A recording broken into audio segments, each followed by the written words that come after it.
Welcome to Economy Disrupted. I'm Stephanie Siegel, Senior Fellow with the Economics Program at CSIS. This week, we're going to be talking about US-China relations against the backdrop of a pandemic, a global recession, and political uncertainty with US elections now just 5 months away. As you're watching, please submit your questions to csis.org, Economy Disrupted. And I'm Matthew Goodman, Senior Vice President for Economics at CSIS. Welcome to episode 2 of Economy Disrupted. We're delighted to have you with us. We're going to wrap up around 1:50 today with an item we call the bottom line, so I hope you'll stick around through that. But for now, I'm delighted to introduce our guest this week, former U.S. Trade Representative Ambassador Charlene Barshefsky, now partner at Wilmer Hale, prominent law firm here in Washington. Delighted to have you with us, Charlene. Pleasure to be here. Thank you. Thanks for joining us. So every week in Washington seems to be an eventful week these days, but this one has been particularly eventful on China-related matters, which is the subject of our conversation today. You had a combination of U.S. Trade Representative Lighthizer testimony, which dwelled a lot on China. You had Secretary of State Pompeo visiting his counterpart Yang Jiechi in Hawaii. You had the president signing the Uyghur sanctions bill. You had the Bolton revelations as well that touched on China, of course. I don't expect you to get into any of those specific issues, but I wonder what they say to you about the state of U.S.-China relations generally. And, you know, to me, I sort of see a common theme in all those things that I mentioned. There are very strong personalities involved, and it seems that in international relations, personalities do play an important role in the policy choices that they make.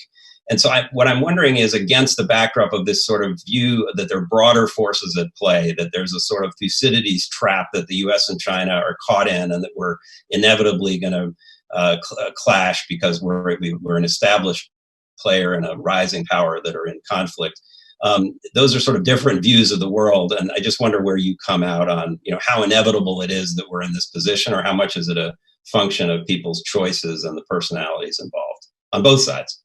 You can see the U.S. essentially buffeted around by individual pronouncements by various members of the administration, most of which are inconsistent with each other, buffeted around by statements by President Trump, often inconsistent with all the other inconsistencies, buffeted around by statements coming out of China, buffeted around by the notion of a Thucydides trap or other construct into which some believe we must fall or may fall. What that tells me is that the U.S. has no policy with respect to China. It may have personal predilection. There may be individual pronouncements made by people in the administration, but that's not a policy. There is no anchor to the way in which the U.S. views itself in the world, or views the world. Instead, what we see is an administration focused on China. The focus shouldn't be on China per se, right? You start with the United States. What are our goals? What are our aspirations as a country? Where do we think we fit in the world? What do we hope to see for the world that our children will inherit? Now, where does China fit in that? Where does Europe fit in that? Where does Russia fit in that?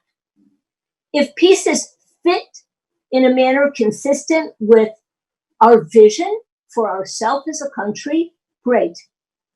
If they don't fit well, or if indeed they're destructive to that vision and that aspiration, then you take countermeasures. You decide what it is you need to do to ensure that your goals can be met. None of that strategic thinking is going on. And the result is people are focused on the day-to-day, the ups and downs, how many soybeans last week were purchased versus this week, instead of keeping your eye on the ball. And this is, of course, where the China system is much more effective. There are specific goals. specific time frames, specific metrics. Things may not work out as you hope, but the value in planning, the value in having a strategic point of view is critical. That's what the United States lacks, and it's why all of these individuals and individual pronouncements and contradictions and confusion is the fare of the day. Well said. Speaking of strategy, 20 years ago, the U.S. had a strategy of pulling China into the World Trade Organization and the broader global rules-based system. And there are people today who say that was a mistake and it's led to all these problems today. I don't agree with that. I think that's a revisionist view that doesn't reflect kind of what was going on at the time and what actually happened in that agreement. You were the chief negotiator with your counterpart, Zhu Rongji, in China back then in the late 90s. And I just wonder, generally how you respond to that, but also maybe specifically, just to challenge you a bit, is there one specific thing we might have done then if we sort of knew, and I'm asking in hindsight, I'm not asking when you were there, but in hindsight, now that you're looking back, that one thing we could have done then that would have helped now? Well, the one thing is enforcement, which I'll come back to. We were, I think, inexcusably lax as a country through many administrations in enforcement of the WTO deal. But I would say this, at the time, so we're talking now the 1990s, the US had spent 20 plus years encouraging China to open up, to reform economically, to become more user-friendly, if you will, for Western nations. As China embarked under Deng Xiaoping a system of internal economic reform, it was important to take those steps and begin to mold them, or try and mold them, in a manner more consistent with Western interests, and not coincidentally, in a manner better for China as well. So as the years went by, and as China's reform became more robust, the US and we in the Clinton administration attempted to capture that, to expand it, to deepen, to broaden it, and to make it a series of policies and changes in the trade regime that over time would be more compatible with Western economic norms. No one, myself included, expected China to become a capitalist, pure capitalist country. But if you could achieve greater consistency, that achieves a lot. It reduces friction. It creates the beginning of a level playing field. The difficulty, and that is absolutely what happened until you hit about 2006, 2007. And at that point, China began to diverge from this movement toward Western economic norms. And China set out on a different path, turbocharged by Xi Jinping. But this is now 20 years later, 20 years after the fact. So pre-WTO, China already had full access into every economy in the world. The issue of WTO accession is getting into the China market. And today, of course, China is the world's second biggest importer, right behind the United States. So that goal was achieved. China's market is infinitely more open today than it was. Is it still problematic? Highly. Chinese reform and opening began to sputter around 2007, and under Xi Jinping, it stopped. So that further reform, further opening, further leveling the playing field never happened, and instead China began to regress. How might that have been stopped?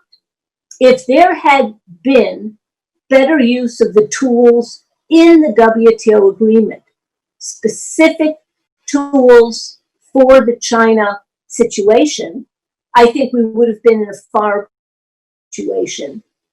But neither the George W. Bush administration or the Obama administration, or frankly, the Trump administration, used the tools available to it. And instead, of course, as you know, the US has embarked on this tariff war. So I do think better enforcement could have made a substantial difference. I'd say one last thing, if I could, Matt, and that is really in line with your first question. You think about leaders and leadership and the effect of leaders on a country. So imagine for a moment if Xi Jinping were not the president of China. Imagine for a moment if Donald Trump were not the president of the United States. And imagine instead two very different personalities, two very different, two different views of the economy, very different views about the value of cooperation, different views about how best to confront. I think we'd be in a different situation than we are today. Important point about having that imagination and keeping that always, because things are not always the same depending on the circumstances and the players. Stephanie? Thanks, and thanks, Charlene, for being with us today. I want to stick with the trade theme for a little while longer and talk more specifically about the phase one trade deal. So we had testimony yesterday from USTR Lighthizer, essentially saying that things are still moving along. But that deal, phase one deal, has come under criticism in two distinct respects. First, on the process side, what we got with the phase one deal was basically a negotiated trade outcome. And that outcome was a commitment for a certain amount of large purchases. And that seems to go against kind of the market-based model that the US has largely championed in globalization efforts. So it's been criticized for the process of a managed trade outcome. And then it's also been criticized because the outcome itself actually makes US exporters more dependent on the Chinese market.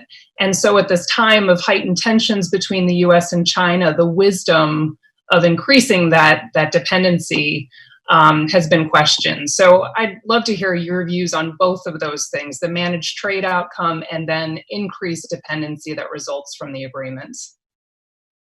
So a word about the phase one deal, which is in addition to the managed outcomes with respect to purchases, of course, there's some other aspects of the agreement that I think are a little bit glanced over, which bear mentioning.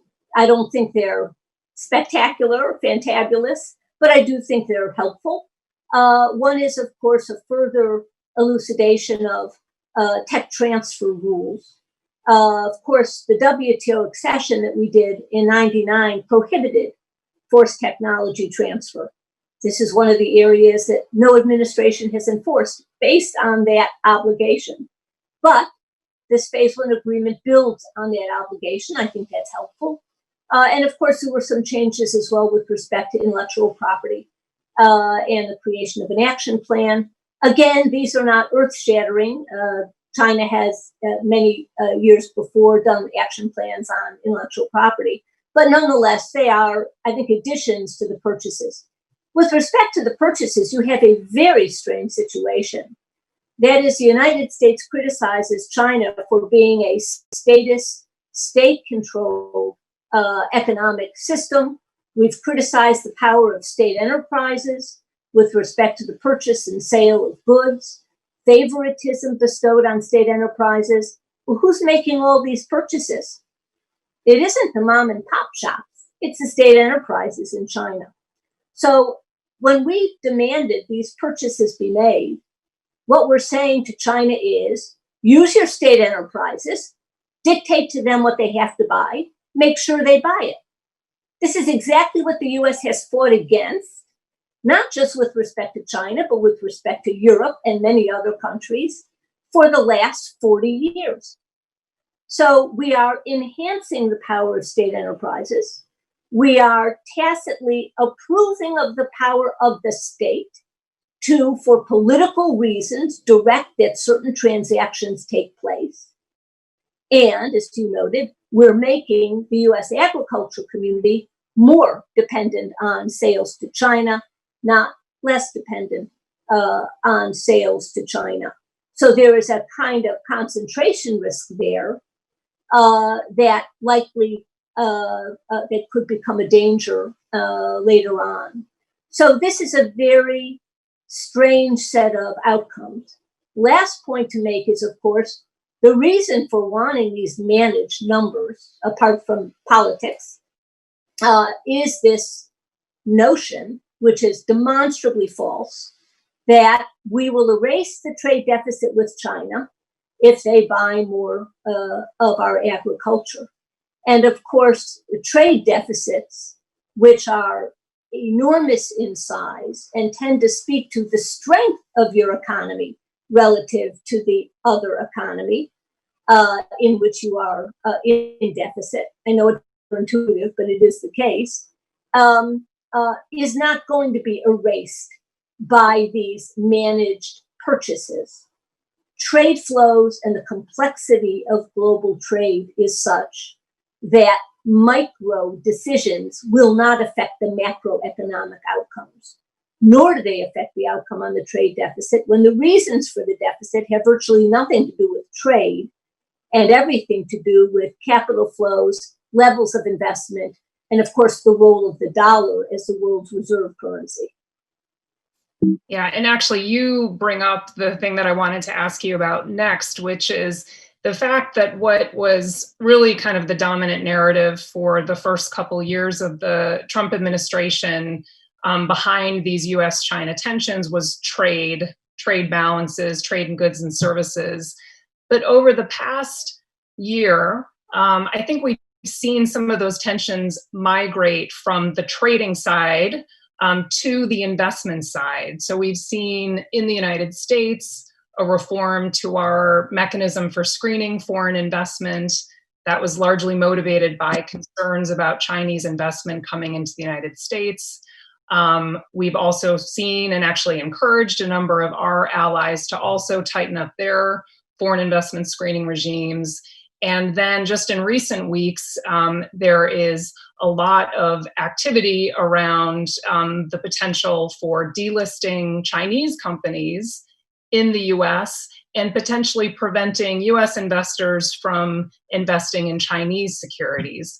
So this tension has migrated, it seems, to the investment side of the ledger. I'm wondering if you could speak. I mean, you obviously have a career in public service, but you also have been on corporate boards, including companies that have investments in China. And the role of these investment flows. Some people would say that those investment linkages actually serve as a buffer.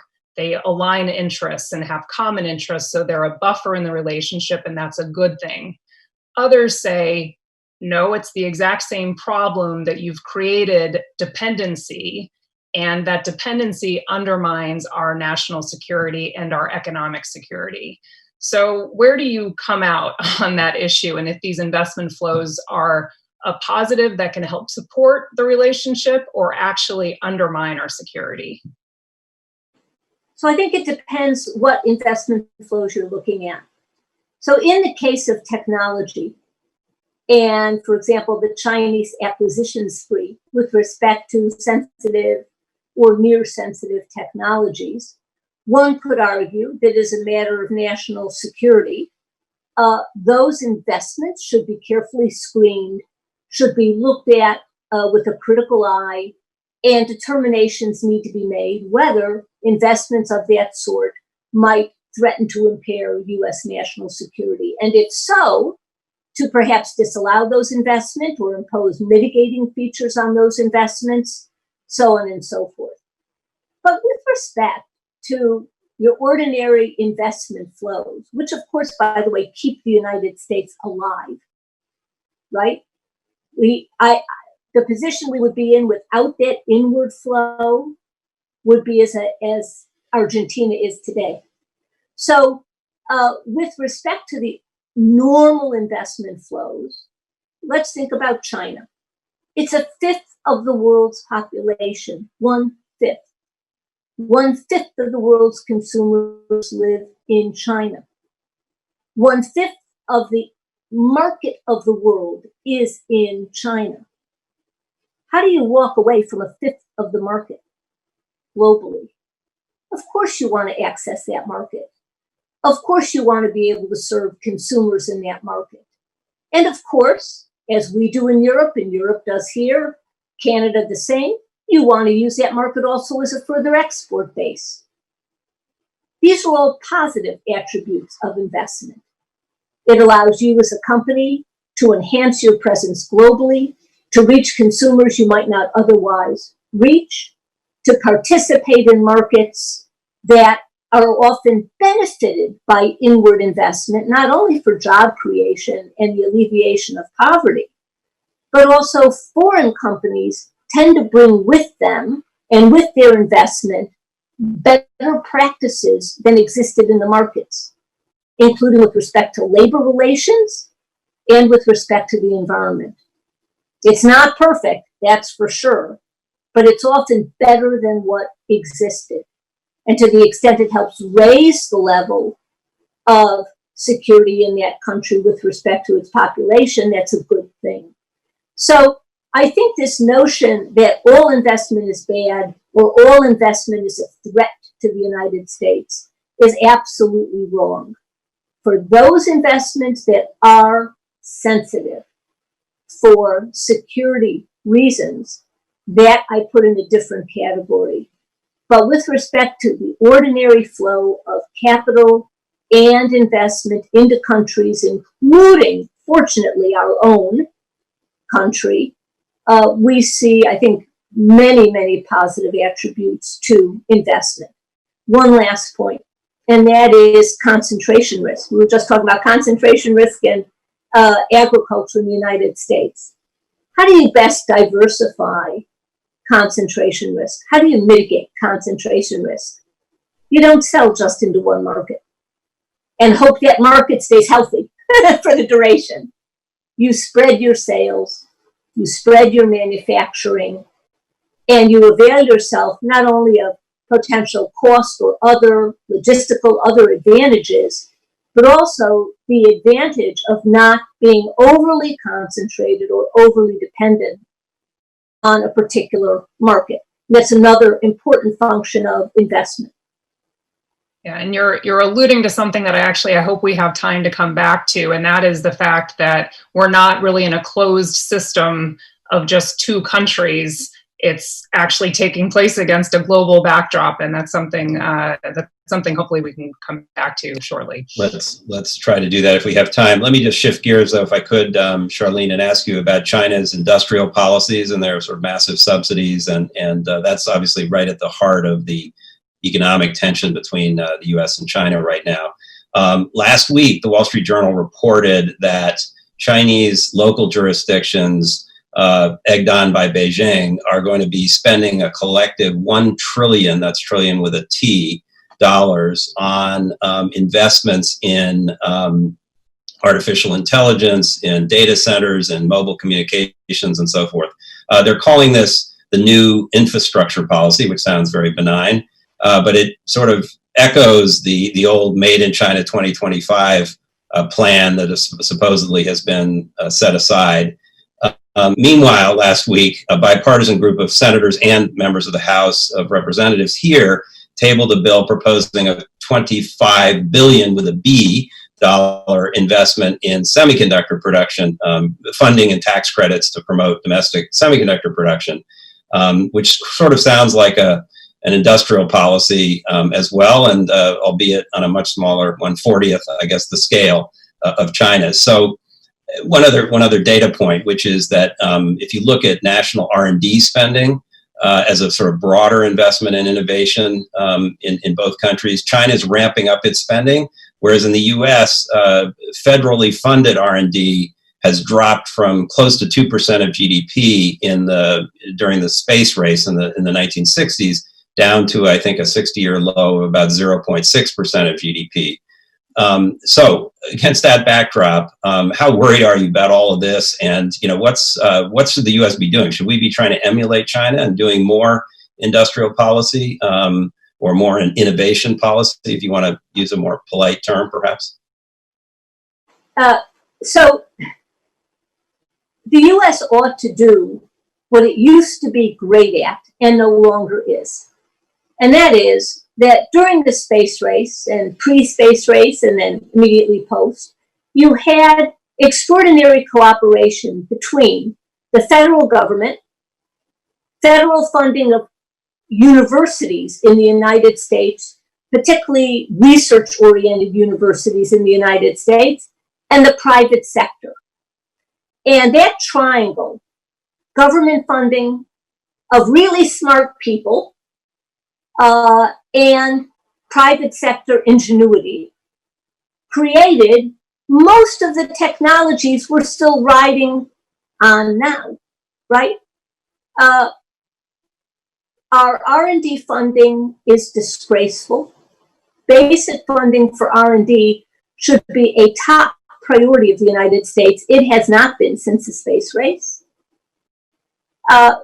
The focus on expenditures that are unrelated to progress in that way, in the sciences and other areas, is a terrible mistake. The United States has no innovation policy, no innovation plan. We've had countless commissions that have looked at the question of U.S. competitiveness more broadly and U.S. innovation policy. And despite report after report after report over many, many years, we don't seem to implement even the most basic budgetary changes, for example, increases in the federal basic R&D funding budget. So this, I think China does us a favor in the sense that it puts a spotlight on the inadequacies of the U.S. system, not to adopt industrial policy ultimately for the U.S. It's not our system. I don't think our government is good at it anyway. But to be sure that there is ample funding to go to the uses that would be most productive in terms of innovation development. And to me, that includes most especially our research universities, as well as government, private sector, university cooperation. Excellent. This is something we've been looking at pretty hard at CSIS, and as you know, in the Trade Commission, which you co-chair, by the way, we have a sort of focused look at that question of what we should be doing and investing in innovation to be competitive. This is not with reference to China, it's sort of what should we do for ourselves. We'll be coming back to you on that question soon. Over to you, Stephanie. Sure. Well, and actually, one of the reasons that we've been looking at that issue, we've started talking about kind of what are the domestic foundations for U.S. leadership. And we've been asking ourselves that question in part because even going back to the last election cycle, you could see that support for globalization, support for U.S. leading in the world was not anything that really either candidate was running on, right? There was kind of this anti-globalization sentiment in both parties, frankly. When we launched this series a couple of weeks ago, we had Larry Summers was our first guest. He gave an interview recently where he was critical of the way that past administrations, going back a ways, have pursued globalization, basically saying that we have done so in a way that has benefited corporate interests, but not necessarily benefited American workers and consumers. And so that's a critique. I'm curious, obviously, as a former USTR yourself, I'm curious how that sounds to you, that criticism, if there's something to it, and if so, what to do about it. So the issue of globalization has always been front and center rather than the issue of domestic policymaking. So globalization, we know, has enhanced aggregate global GDP. The more nations trade with each other, the wealthier they become in aggregate. If you take it to an individual country level, that in aggregate has a stronger GDP because of trade, what happens to the gains? Who gets the gains? Is that a function of globalization or of domestic policy? Who benefits from the tax cuts that are enacted? What happens when you don't fund the schools? What happens when there is no health care? The gains from globalization are not shared the way they should be shared in the United States. They haven't been. That has to change. But that is a function of US domestic policy. Now, globalization certainly intensifies competition. And there are industries in the United States that are more import sensitive than others. But there are discrete and I think powerful ways of dealing with that form of dislocation, as you see in countries like Germany or Korea or elsewhere, that have extremely effective programs for workers who lose their job for no fault of their own, which the US doesn't adopt, has never adopted, again, because the aggregate gain in GDP is not distributed in the way in which it should be distributed. So the American people, when you look at polling data, recent polling data even, are rather more internationalist than political campaigns would lead you to believe. They know, by and large, we live in a globalized world. They want the US to succeed. They don't like unfair trade practices, and they shouldn't. They're absolutely right. But the notion that we can walk away and be successful as a nation is equally untenable to the majority of American people. But this issue of the distributional benefits of trade, the distributional benefits of globalization, is one that is crying out for rational, people-oriented distribution, not what we have today. And I'm so glad actually that you kind of link that to the distributional effects, and also you mentioned unemployment, what you do when workers are displaced from globalization. And in a future episode, going to be looking at this issue and at the issue of inequality, in particular, when we're talking about the impacts of COVID-19. Some of the longer term trends that we've observed just with job losses, we're now going to be facing on a very accelerated timeline, because COVID-19 has been a shock that's really accelerated some of these changes. So that's something we're going to get back to in future episodes. But I'm really glad that you made that linkage between the globalization and kind of what's happening with the distributional effects here at home. Matt. So we want to bring some of the audience in, but let me just try to squeeze in one more question at, again, different level, which is the talk about decoupling of the U.S. and Chinese economies, and the sort of parallel talk about competition in the world for who's going to write the rules and norms and set the rules and norms of the global economy. And some see the world sort of splitting into two blocks, a U.S.-China block. There might be a third or fourth block. You might have an EU-centered block because they don't agree with everything that we want in the rules of the norms. And then there's the rest of the world, which maybe has to figure out which of these blocks it wants to associate with itself with. So there's going to be a competition over those parts of the world. Is this the world you see, this sort of bifurcated or trifurcated world? And what are the kind of costs and possible advantages of that world compared to other possible futures? And is there anything we can do about it, for that matter? What would make it more or less likely to emerge, that kind of world? Well, certainly, the more the U.S. moves away from a leadership position globally by its own doing, the more inept we appear, as for example during COVID, the more chaotic our international environment. Chaos is not our friend in the international environment. We have benefited from 70 years of U.S. leadership, our alliance structure, our humanitarian assistance, and so on, that has made the global environment reasonably conducive to American interests, not always, but reasonably conducive to American interests, and has left us in a position where we are, in an odd kind of way, very familiar with the world. And the world is very familiar with us. And there's a comfort in that kind of stability and knowledge. Now what you have is something very different.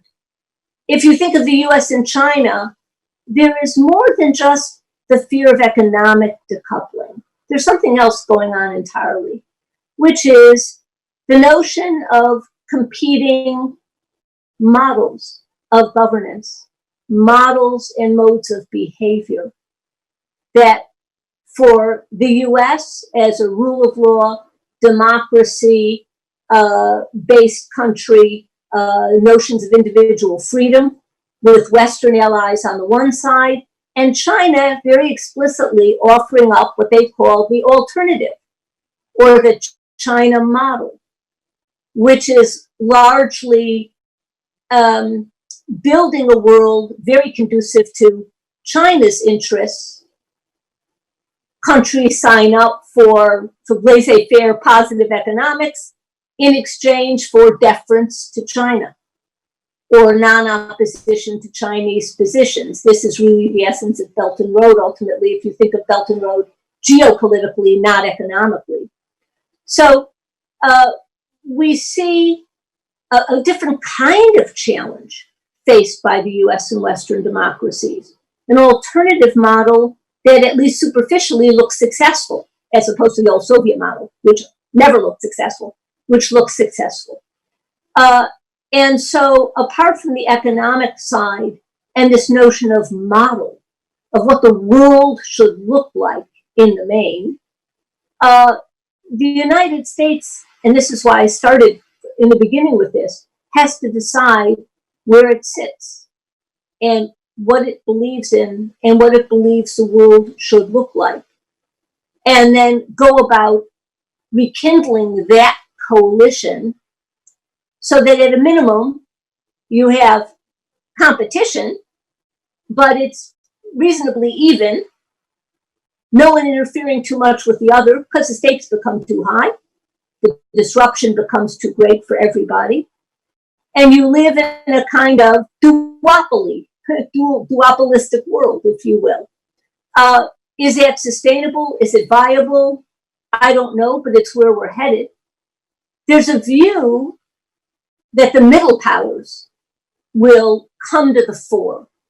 Middle powers, Japan, Korea, for example, maybe a Brazil, maybe a South Africa, that middle powers will come to the fore. I'm less optimistic about that because countries aren't really self-organizing. And in that group, it's not clear to me there is an organizing force, not one that's sustainably acceptable to the other members of the middle powers, or that's trusted by the other members of the middle powers. So we, in any form in which we're looking at a more chaotic world, I think I can say reasonably unequivocally, we are less well off than we are under a system of rules and norms and a heavy dose of US leadership. Well said. Stephanie, do you want to do questions? Sure. And we've got a number of questions that have come in now from the audience. One that I'm hoping I can link to the last question I wanted to ask you about. One of them here is, how might US-China relations change with a Biden leadership? And then if I can build on that, what about the role of the US relationship with other countries and how that impacts the dynamic between US and China? What might that look like under a Biden presidency?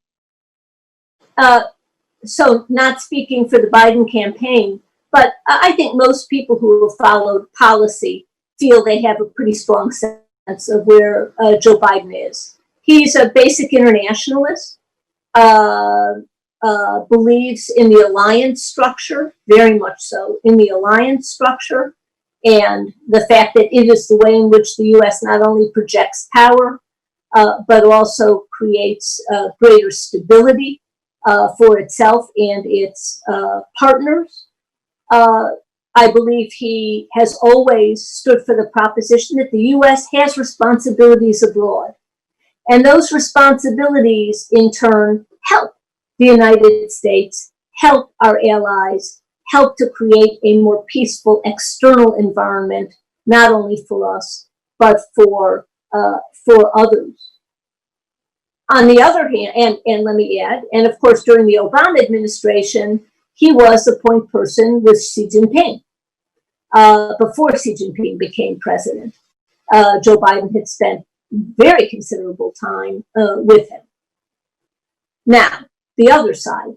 The atmosphere in the United States is very negative with respect to China, generally positive with respect to our allies, but very negative with respect to China. And so the political milieu is a very different one from the one that existed during Obama or during Joe Biden's very long Senate life.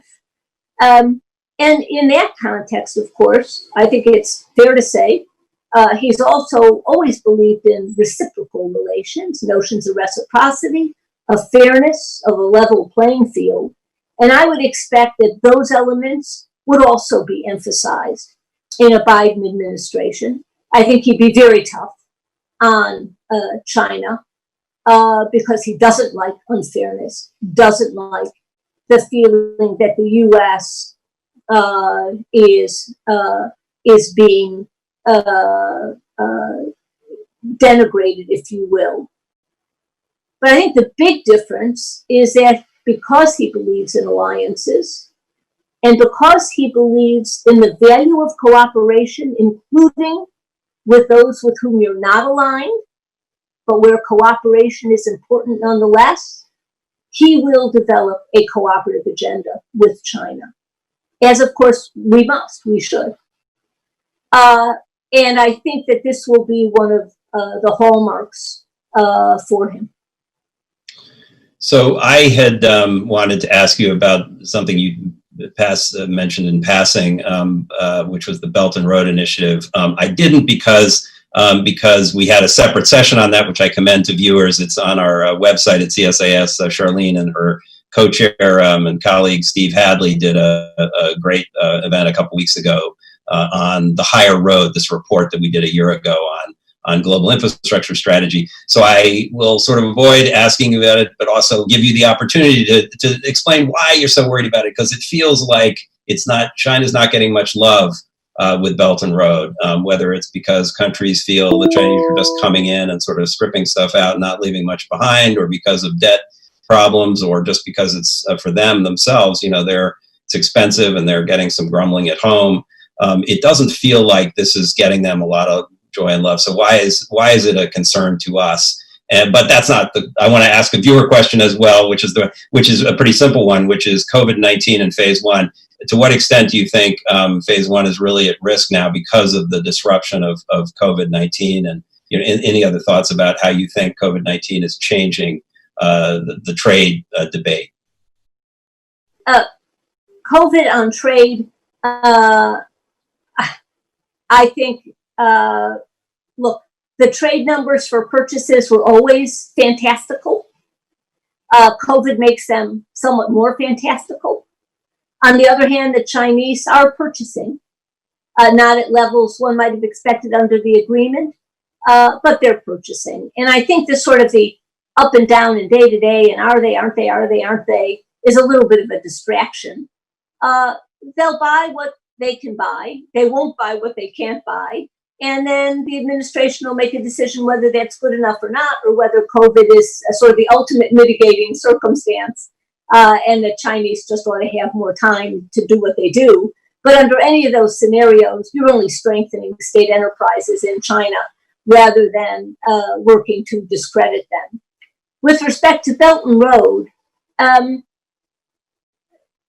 I think Belt and Road has a lot of flaws, but conceptually, for China, it speaks to its ambition. And its ambition ultimately, if you can elevate off the specifics of Belt and Road and just sort of look down at 10,000 feet, its ambition is to be at the center of the Eurasian landmass. Belt and Road is a way to get there if it works right. Even if it's only half successful, it would be fabulously successful for China, as a way to ensure that China is at the center of consideration with respect to the countries with whom it trades or otherwise deals. And they're at the center of that consideration because Belt and Road is a series of individual bilateral deals with countries. It has a multilateral veneer. It is not remotely multilateral.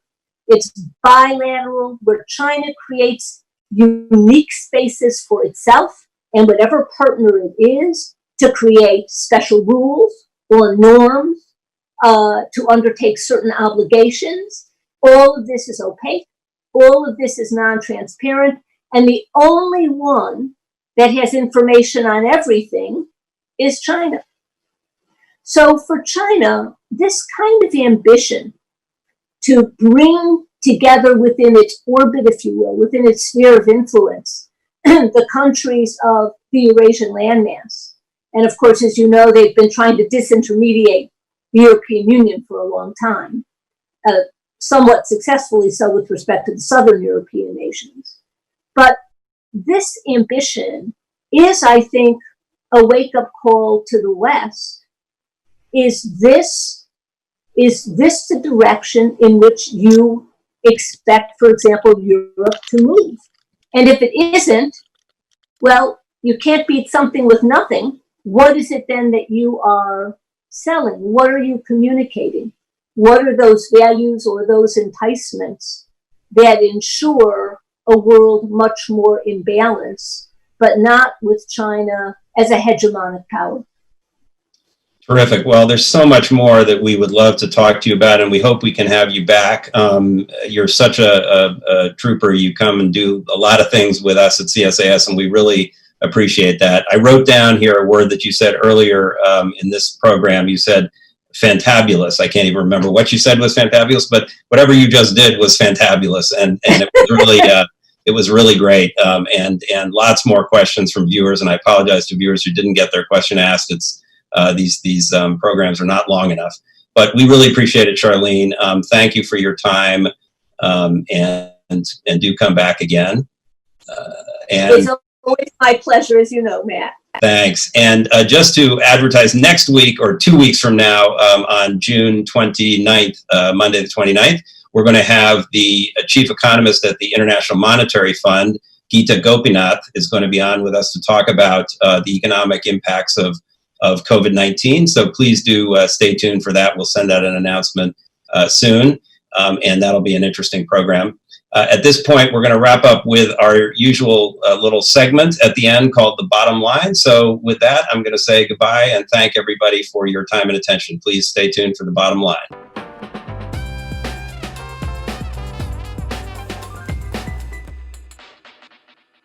The economics program at CSIS is tracking fiscal spending by the Group of 20 economies in response to the COVID-19 pandemic. The map you see shows the massive fiscal support governments have pledged through the end of May, from direct payments to individuals to government-supported loans for struggling businesses. 3 big takeaways from our analysis. First, we estimate fiscal support from G20 countries so far exceeds $7 trillion. This represents just over 10% of G20 countries' combined 2019 gross domestic product, a massive figure. Of this amount, about half went to direct government spending, 2.4 trillion went to credit enhancements, and 1 trillion went to tax relief. Second, G20 governments announced nearly 8% of GDP in fiscal support between early February and early April, quicker than G20 countries responded during the 2008-2009 global financial crisis. Since then, emerging market economies have boosted spending, but are generally more finance constrained and therefore still lag advanced economy peers. Third, G20 loan guarantees now exceed $2.2 trillion. Loan guarantees incentivize banks to lend to keep business running at a time of heightened credit risk, but could eventually add to the fiscal burden on governments. Additional fiscal support is likely as global growth forecasts for 2020 are revised downward and countries face long-lasting employment impacts. You can explore this map and our other COVID-19 analysis at csis.org/economics.